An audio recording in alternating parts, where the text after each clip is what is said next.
Hello, everybody. Welcome to the Rotary Club of Gainesville at the Cade Annex Museum Garage. Please silence your phones and remember to bring your trash to the trash cans after the meeting. To lead us today in our song and pledge, none other than Pete Enwall. No. Thank you very much. So, God, you really want me to do this? No. Monday is President's Day, and so I thought I'd tell a joke that that Ronald Reagan used to tell. He told that he talked to Mikhail Gorbachev on many occasions, and that Gorbachev told him that he invited his mother to the Kremlin, and so she came and she looked around. She'd never been there. She's from a small village, a peasant woman, and she looked around. She said, "Oh my God, Mikhail, I'm so proud of you. You're just doing so well." And so then he took her to St. Petersburg, to the palace in St. Petersburg. If you've ever seen that, he goes there, on vacation. And she said, "Oh, Mikhail, you were doing so well, so well. Oh, I'm so proud." And then after that, he took her to a lake house that he has near Moscow.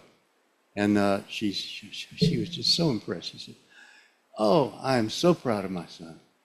But I have a question." She said, "What is that, Mother?" He said, "Do the communists know about these houses?"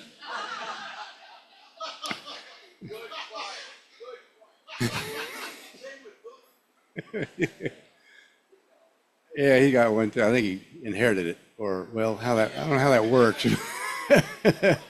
Not sure how that works. Okay, so we're going to sing "God Bless America," but we don't have a keyboard because we can't figure out what wires we need, and so Gordon can't play for us. So we're going to do it Acapulco. God bless America, land that I love. Stand beside her and guide her through the night with the light from above. From the mountains to the prairies, to the oceans white with foam. God bless America, my home, sweet home. God bless America, my home, sweet home. We're really getting pretty good at that. Lord, we need you to come back soon. Would you join me in pledging allegiance to our flag? I pledge allegiance to the flag of the United States of America and to the republic for which it stands, one nation, under God, indivisible, with liberty and justice for all.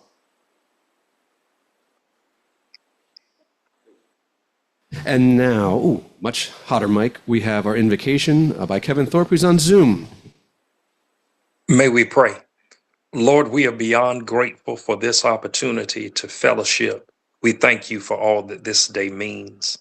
Thank you in the midst of changing weather that you are keeping us all safe.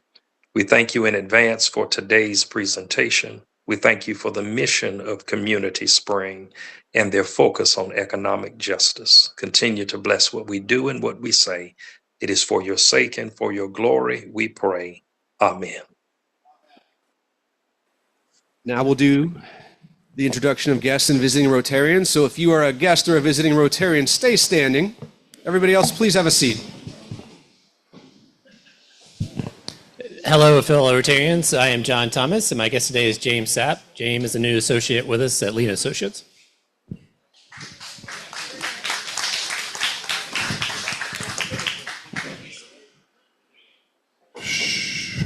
Ladies and gentlemen, to my left, to my other left is another neighbor, but this is Chino Long, and Chino is my ex-neighbor. As soon as he found out about me, he put his house on the market.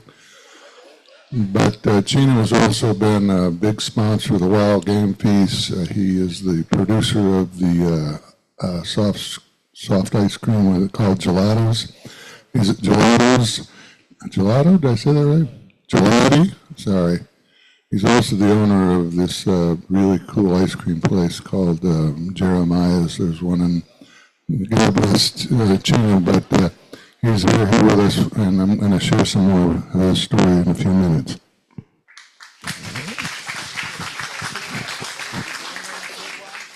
It's my pleasure to introduce a friend and my ex-auditor, if that's an oxymoron, but Steve Cattell.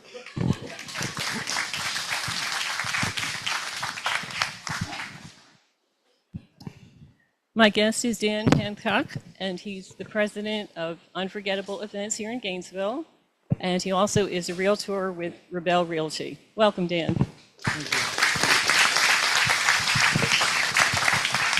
All right, now, I've been told this is the fastest way to any woman's heart this Valentine's Day, a poem by John Gregory.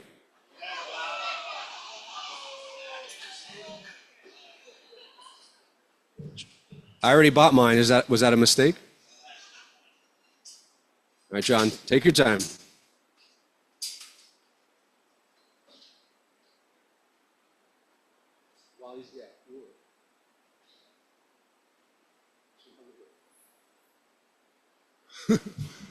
While you're patiently waiting for John, I am what's called a techno peasant. But this is a smartphone, and on your smartphone is an app. It's called Ignite, powered by DACDB. And the reason Chino's here is he sent me a text message about a friend of his who's from Cambodia, left Cambodia 45 years ago, and used to run a restaurant here in town called Frum's Kitchen. Just like myself, he lost his insurance on his house because he did not have an appropriate roof in between roofs. He went to Cambodia, first time in 45 years, and his house burned down. So on your app, under Ignite, you may find his story, but he could probably use some help. Thank you very much.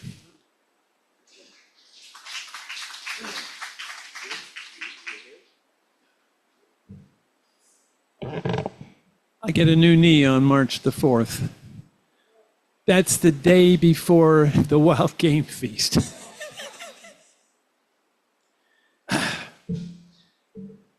Oh, yeah, you can have my name down here. Look at that. Spell it right? Close. My poem is called Be My Valentine. For Valentine's Day, Bill, the printer, wanted to type out what his wishes were. It had to show hype, as he found the right type. He simply went out and married her.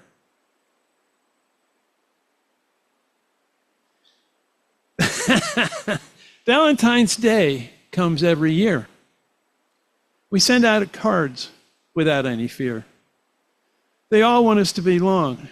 It's like the Iceman song. I only have ice for you, dear. The couple seemed just like a duet. Their love was held like glue, yet when starting to talk, marriage had brought an idea that has a nice ring to it. Ring.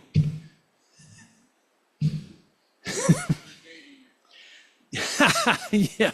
Some claim that the feast's a debauchery, to eat on the site, like Jeff Montgomery. But at least he stays clothed, unlike Cupid, who posed as the first one who founded bear archery. Have a super Valentine's Day.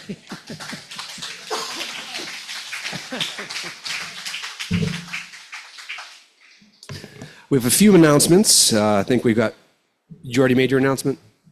That was your announcement? Okay, Wilbur has an announcement?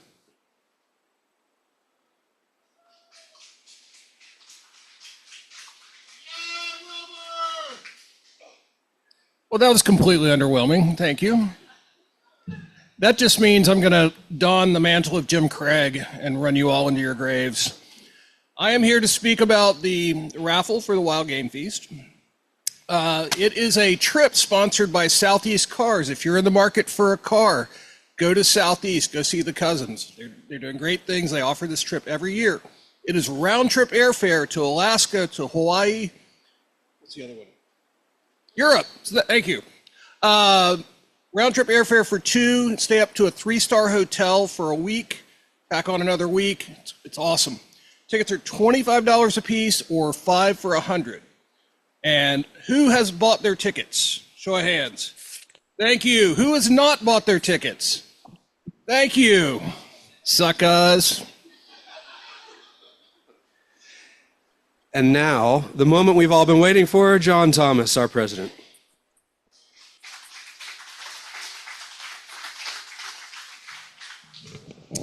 Well, it's great to see everybody. I hope everybody's had a great start to the week. It's a little bit warmer than it has been, but it's beautiful outside.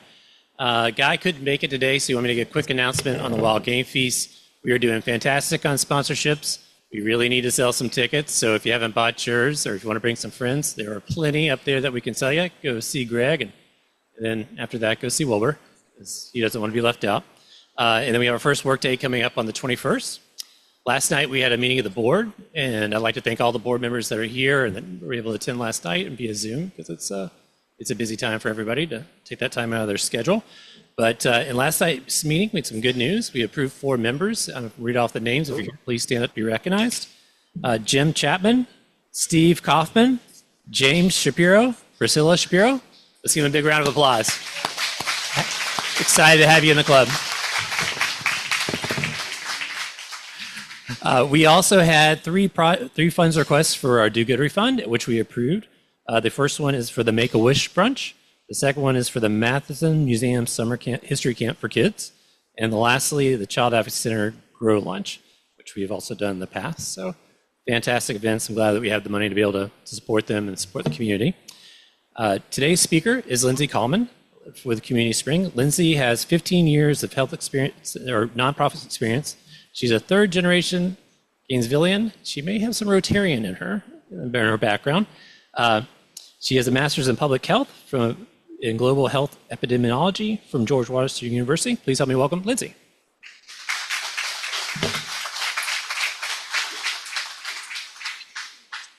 Hi. Oh, hello. Hi. Thank you all so much for having me here. It's such an honor to be speaking to you all today. And yes, my father was a Rotarian for a long time. I also remembered, even just while I was sitting here having lunch, that when I was in high school, the Rotary Club did an exchange for me and another 16-year-old girl in Ecuador. I went and stayed with her for the summer. She came here, and it was all thanks to the Rotary Club. So obviously that was a long time ago, but still feeling the benefits of that just from a young age. Okay, first thing to do is make sure my technology is up in order. There we go. Can you all hear me okay? All right, so I'm gonna talk to you all about Community Spring. So I am the executive director. I'm also the co-founder. I founded the organization about 6 years ago. As was mentioned, was born and raised in Gainesville. I spent most of my career in Washington, D.C., doing policy and advocacy in the health space. My co-founder, Max Tipping, was working in housing justice as an attorney. And both of us were feeling sort of the gap in policy around the people at the table. Were not the ones who are impacted most by the policies we're advocating for. And so we decided to come back to Gainesville to start Community Spring with the idea that we needed more voices of impacted people at the table making decisions, especially around policy. So it was sort of the birth of the idea. 6 years later, we are a different organization and one that has grown really organically and beautifully, and I feel so honored to be the leader of the organization. Today, I'm going to talk to you all a little bit about poverty. We're an economic justice organization, so at the root of that is poverty. So we'll talk a little bit about how poverty is showing up in our community, how it intersects very closely with our criminal justice system, and then, of course, I'm going to do all the bragging about how Community Spring is addressing it so wonderfully. Okay, so when we talk about economic justice, we are talking about structural poverty, not individual poverty, and this is an important distinction. So the way we think about poverty in America and in our community is not about personal failure, but of a failure of our systems. So what do I mean by that? I mean that your chance of economic mobility has more to do with what zip code you were born in than how hard you work. Of course, hard work is so important. It's not to diminish that, but it's also to really shine a light on the fact that we have systems that are failing a lot of people. Education disparities, access to healthcare, access to affordable housing, all of these things are necessary in order for people to move up in their socioeconomic status. And we have the data to show that, right? So on these maps right here, what we're looking at are adults who were born into poverty and what their income level is now. Red means poverty.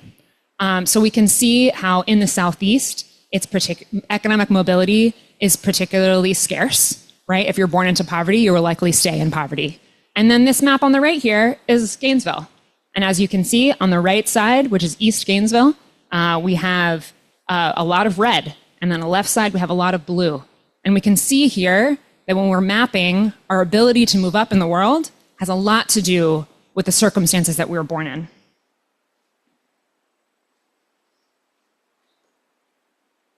So at Community Spring, we've chosen to really focus in on one system in particular that is keeping people trapped in poverty, and that is our carceral system, so incarceration, criminal justice system. In Florida, we have one of the highest incarceration rates in the entire country, right? And it outpaces the United States. The United States outpaces a lot of our peer countries. And this is important because this is what we mean by mass incarceration, which is different than how other places often view incarceration, right? So we are incarcerating people for longer, for smaller crimes, and more of them, right? So this is like, we're incarcerating the masses. And obviously this is tied closely to racial justice in this country, which is partly why we see this map having a correlated relationship to race and history. Okay, so in our community, Black people are incarcerated at a rate 9 times greater than white people. And we have no evidence that there's any difference in actual criminal activity, but more in, once again, zip code, right? Where people are born and what opportunities they have. So I want to spend a little time on this graphic, and I know for those of you who are here in person or maybe have a hard time seeing. So can I have a pointer here, actually? No?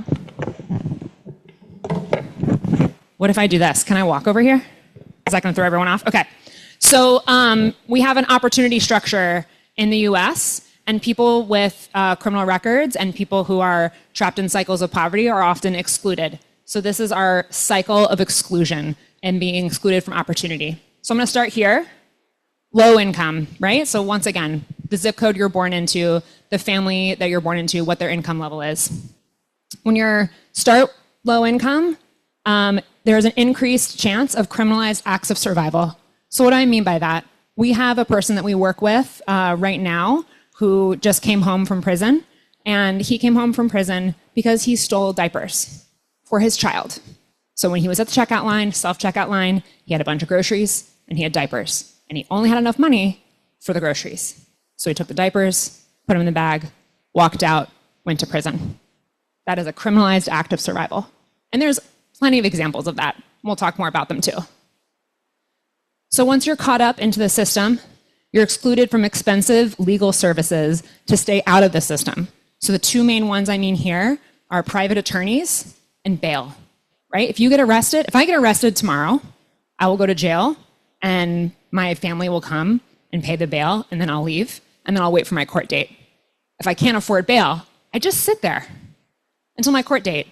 That could be weeks, that could be months, that could be years. It's often not years, but it could be. So expensive legal resources to stay out of the system. And of course, private attorneys are part of that as well. If you can't afford a private attorney, it becomes harder. Once you're in jail or prison, you're draining your family and yourself of resources. So you have to pay for closed-toed shoes in the winter. You have to pay for additional food, right? Oftentimes, like the commissary where you get your food, there's not enough. So you have to go to commissary. So you're buying ramen noodles, you're buying oatmeal. And guess what? The prices of that are 4 times what you would get at Walmart, right? So you have a sort of exploitative economic system happening in the prisons. So you're draining, and phone calls too. If you're in prison, your family has to pay a lot of money to be able to just talk to you. So you're draining your family and yourself. Now you've come out of prison. Reentry with exclusion from jobs and housing. We know that people are being excluded from employment opportunities. Also, it's legal to discriminate for housing, so you can't find a place to rent. So now you're excluded from jobs and housing, but it's also very expensive to come back to society. You have to pay fines and fees associated with your charges. You have to often pay for mandatory classes. If you have an ankle monitor, you have to pay for that. You have to pay for supervision fees. All of that comes at a cost. But remember, you're the least likely to be hired with the most debt. So what does that mean? You stay trapped, you're low income, and the cycle continues. And if you can't pay those fines and fees, that's a criminalized act of survival, and you're back to prison. Okay, that's the last time I'm gonna be over there, but I wanted to share with you all a quote. Actually, I'm just gonna keep holding this. I wanted to share with you all a quote from one of the people that we work with. I had to choose between eating and having a place to stay or paying my fines and fees so I didn't violate. This math is morbid, right? You're picking between survival and freedom. And in this county, in Alachua County, 23% of probation violations are due to lack of money. And that is an underestimate because we are excluding all of the people who violated probation because they couldn't take a class. And the reason they couldn't take a class is because they couldn't afford it. These are all the people who just couldn't pay the fines and fees associated with probation. And so they go back to prison. And I think that one of the slogans, actually just come back here, one of the slogans that we use a lot at Community Spring is how people are too poor to be free, right? And that's not a concept that I think a lot of Americans are familiar with, right? Like we think of freedom as a God-given right, and here we are incarcerating people for the balance of their bank account, no additional crimes, right? That feels like a real injustice to me. So at Community Spring, our mission is to disrupt this cycle of poverty and mass incarceration. And we do this is our team right here. We do this with three main principles: income, power, and community. People need an income to meet their needs. They need power to reshape the systems that keep them down, and community for a sense of belonging. So at Community Spring, these are the three principles that inform all of our programming. We have just income, just power, and just community, the three pillars of our work. Okay, so I'm gonna talk about each of these, and then we'll open it up to some questions. So Just Income is a guaranteed income program for people coming out of prison. We randomly select recipients every year based on how much we fundraised for. We just launched in January our fourth cohort. We've distributed over $1 million to people coming home. The implications of this work have been national. So we are a part of a larger ecosystem of community-based organizations doing a guaranteed income. We are the first to do it for formerly incarcerated people and have since then been consulting across the country of how to do this well. So this map right here that you see, there's about 40 other cities and counties that have consulted with us to be able to either do the same work for another population or a similar population, but the implications of our work has been far-reaching. The other thing that's important to note here is that the guaranteed income work is not just, yes, it is transformative for the people we're giving it to, but more importantly, we're studying it, we're advocating for it, and we're showing that it really works. So the University of Pennsylvania ran a randomized control trial on our pilot, which had 115 people. And what we found is that 1/3 of recidivism, which means the likelihood of going back to prison, was due to poverty, period. So we reduced the likelihood of recidivating by 1/3 just by money. No other intervention. That's what makes it a randomized control trial. That's what makes it really incredible, that the evidence just speaks for itself. We also saw a real improvement in mental health indicators. We saw a real improvement in family bonds, how people were able to engage with their family in a more substantive way. And then the other learning here that feels important is that we saw no impact, no decline of employment. So the trope or the myth is that if you give people money, they won't have incentive to work. What we saw was the opposite. When you give people money, they have more opportunity to work because now they can afford transportation to get there. Now they can be out of survival mode so that they can actually have the mental bandwidth to apply for jobs, to go to interviews and show up as their full selves. Guaranteed income improves work, not declines. So Just Power is our policy shop. So what we do here is we hire people who have been impacted by poverty and incarceration for 8-month fellowships to run a policy campaign. And we've seen some really cool results out of that. And once again, just if you remember at the top of the conversation, we talked about structural poverty versus individual poverty. So when we're thinking about structural poverty, how do we change systems to meet people's needs better? A lot of that comes through policy. So one of the big things that we did back in 2022 is we passed the first fair chance hiring ordinance in the state of Florida, one of the first in the South, but like Atlanta beat us by 2 weeks. We would have been the first in the South, but we're happy with being first in Florida. So Gainesville has a fair chance hiring ordinance on the books, which means that for companies with 15 or more employees, they can't ask on the application if you have a felony record. That's not an excluding feature of your employment. The other thing that we did is we made jail phone calls free. So in the Alachua jail, Alachua County Jail down the street, if you need to make a phone call, that will not cost your family. Previously, it had been 27 cents a minute, which is wild, right? Because like I can call Japan for free on WhatsApp, but I couldn't talk to people at the jail just a few blocks away for 27 cents a minute, which was the most expensive it could legally be. Alachua County had maxed out that amount.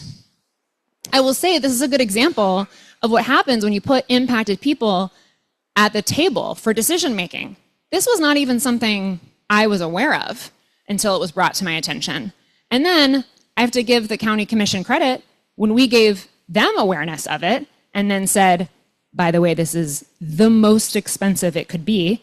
They all uniformly said, ooh, we don't like that. Why are we exploiting people, right? Let's change it. And they changed it, which we're really proud of. And also too, this is an example, is when you shine a light on injustice, I do think that people want to change it. But things related to mass incarceration tend to just exist below the surface. People aren't talking about them openly. And then the last thing that we did sort of somewhat recently, we work on fines and fees. And because of our advocacy, 15 locally imposed jail and court services fees were eliminated. And that includes ones that required you to pay to do community service. So if you get court-mandated community service, previously you had to pay to do it. Now you don't, so feeling good about that. Our fellows, these are some of our alumni from the fellowship over the last few years. Our fellows have gone on to work at other nonprofits, work at the University of Florida, work in other fellowships. We've had, 4 go on to do national fellowships. We have 2 right now who are a part of a Represent Justice ambassadorship where they're getting documentaries made about them that are going to go to Sundance, which is really cool. And I'm proud to say that of our staff, 100% of our staff, other than the co-founders, are former fellows. So we have the organization itself is being built and led by impacted people. Okay, Just Community. That's our newest program area. That's our narrative change shop.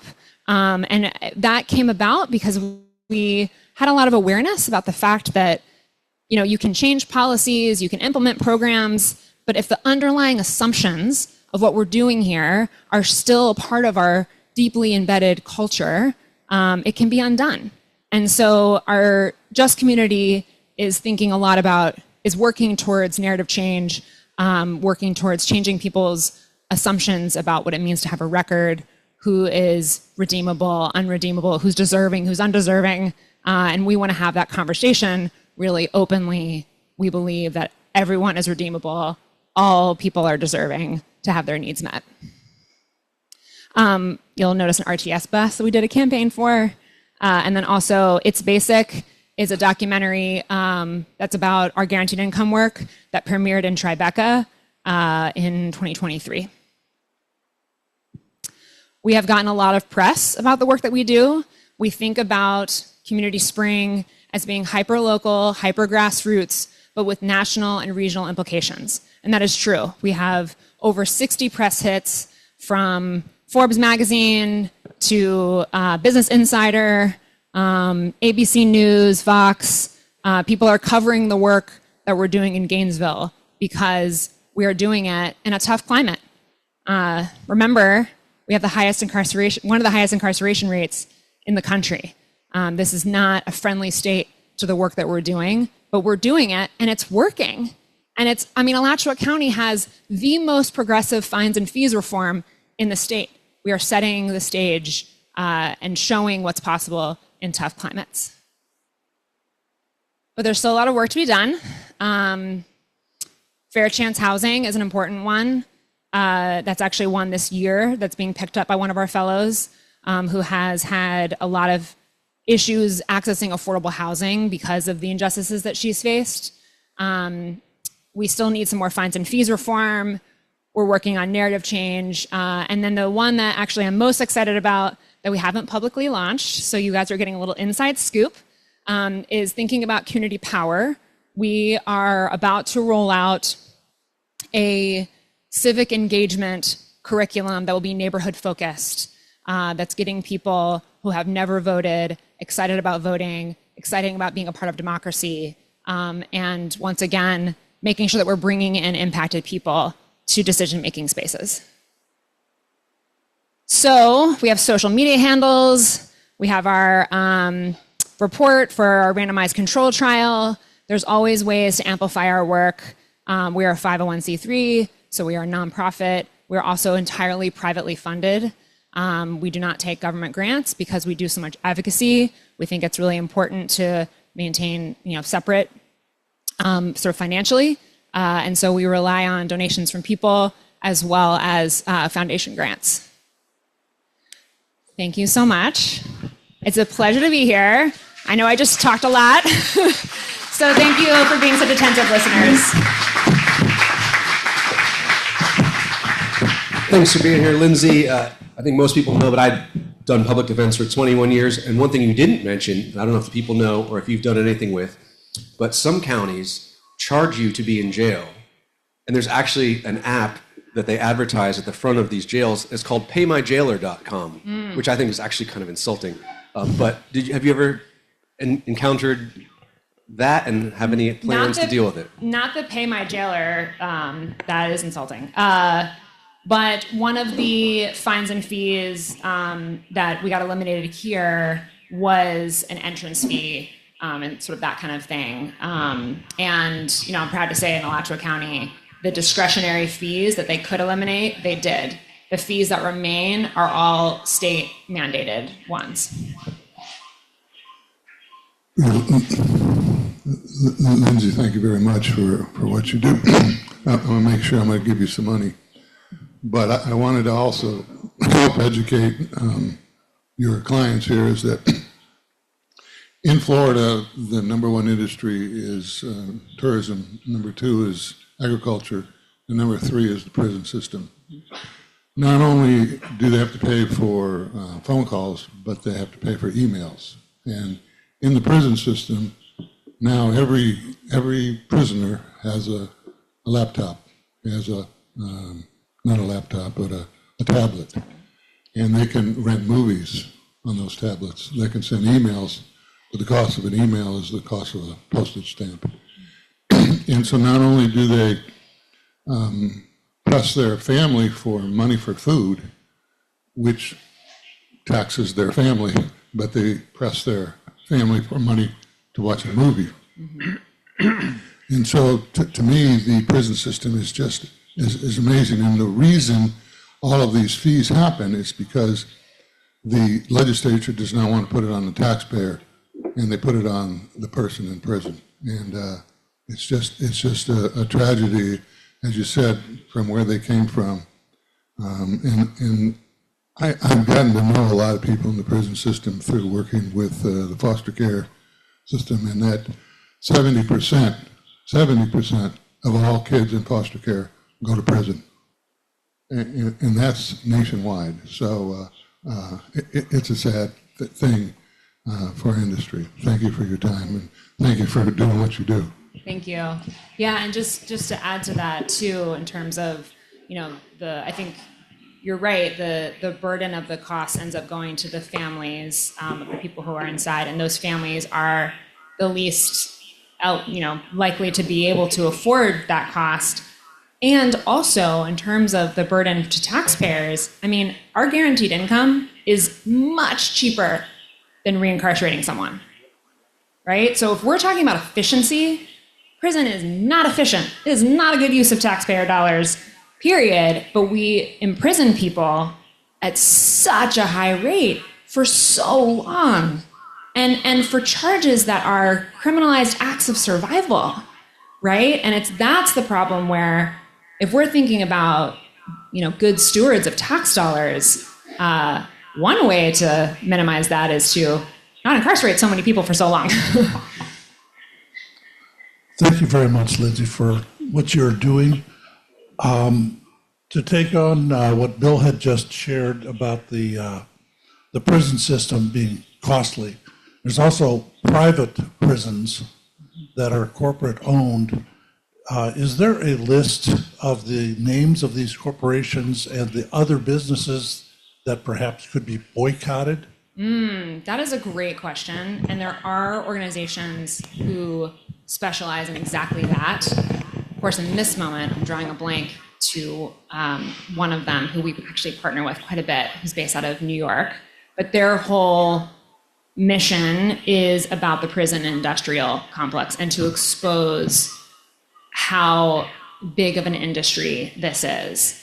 And I can get you the name of that organization, and they definitely have those lists. Now, that as it relates to Community Spring, a campaign that another fellow, his name is Chris, who just started with us about 6 weeks ago, he is going to be kicking off a campaign around commissary specifically.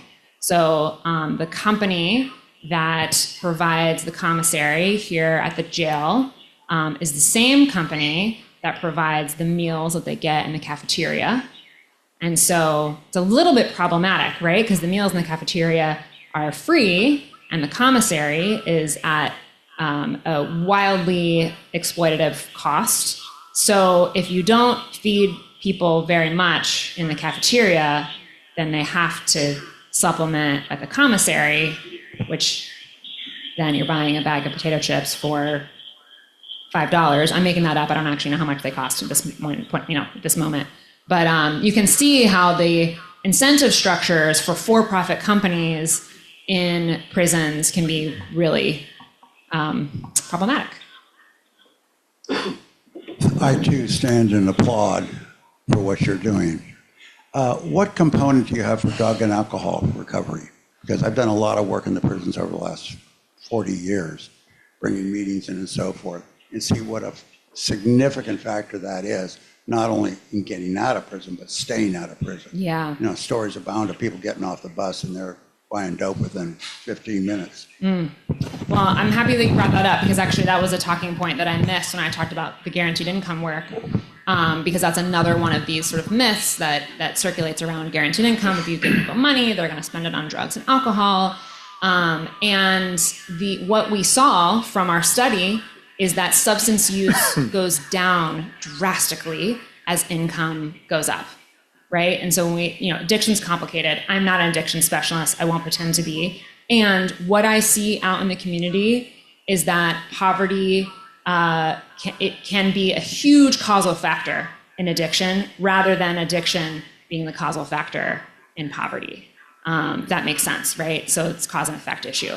And with our guaranteed income, we saw that to be true. And I'll just use the example of a woman who gave me permission to tell her story. Her name's Venetia. She lived out at Grace Marketplace when she was randomly selected to get a guaranteed income. She was homeless at Grace. She had a terrible domestic violence situation. She had lost custody of her children, and she was in the throes of addiction. And then she got a guaranteed income. And over the year that she got it, completely transformed her life. She got a job, she got a house, she regained custody of her kids. And what's so special about that is that was in 2022, and she's still clean and thriving now. Guaranteed income's over, but all she needed was that year of just a life support so that she could build her life from scratch. Quick question from Zoom, from Kevin Thorpe. He wants to know, could you touch on the role that child support plays in incarceration? Oh. Well, I'm having that reaction because it is complicated and I'm not the expert in that. And my knowledge of it is anecdotal. So people do get reincarcerated for failure to pay child support. Oftentimes they have to, child support doesn't stop while you are in prison. It just accumulates. So if you go to prison for several years, you come out with a back pay owed for child support. And then if you don't pay for a certain amount of time, I don't know, these are the details I'm fuzzy on, you can be reincarcerated. And that part is so challenging because I'm a mother of two. I luckily have a husband who we can support each other financially and just logistically. And if you don't have that, it is really challenging. So child support is complicated. Thank you. Thank you for your presentation. It's very encouraging. As you build a database or a bank of data showing your success stories, are you seeing any impact on an advocacy level of changing minds and getting more support, let's say, at the state level? Ooh, you got me at the state level part. So on a local level, absolutely. One of the things I'm so proud of is the fact that when we started and when we launched in 2020, we were just an economic justice organization. We were not an organization. We changed our mission 5 years later when it became clear that the carceral system was such a cause and effect of poverty. Prior to that, our mission statement was about dismantling structural poverty and spurring economic mobility. But when we hired people who were impacted by poverty, what we learned was it's the carceral system, right? And so we started doing advocacy about that. Fast forward, and we started doing advocacy at the county, at the city, in rooms like this, with people, with employers, with landlords, with stakeholders in the community. And fast forward 5 years later, the first reentry center that has ever existed in Alachua County just opened a year ago. It's called Released Reentry. The founding board of that organization were our alum, right? Like, this is the ripple effect of what happens when you change hearts and minds. So locally, I think 100%, I'm so grateful for how receptive community has been to these ideas and to what we're doing. Now, you asked about the state level. We do not work in Tallahassee. We may one day. Right now, we don't. The only time that we sort of stuck our toes in that water was last year, and that's because they had introduced a ban on guaranteed income statewide. And they used Community Spring as the sort of talking points for it, and were utterly ill-informed. I mean, one of the statements was they're using GRU money to give money away, which of course we do not do. That's insane. We don't take public dollars, definitely not money from GRU. Not sure how those dots were connected. And so, we're still grappling with that a little bit, but maybe one day. For now, locally, really proud to see how well it's working. Because the truth is, these issues are nonpartisan issues. These are human issues, right? Like, this is not, and we see that sort of politically, and we really feel that and believe that.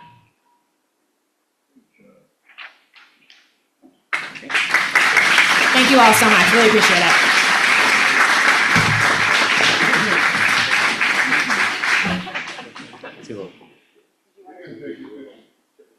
I don't. Oh, printer issue. Sorry. Yeah. Lindsay, thanks so much for speaking with us. We're going to be making a donation to the Rotary Foundation in your name. We typically have a little certificate. I have some technology issues, so not today. But we're still going to do it. Next week's speaker is Robert Valdez with the House of Hope, so hope you all can join us and bring a guest. And we don't have a reading safari today, so if we could have everybody stand up, we're going to try the four-way test again. Say it with me. Is it the truth? Is it fair to all concerned? Will it build goodwill and friendship and benefit? We are adjourned.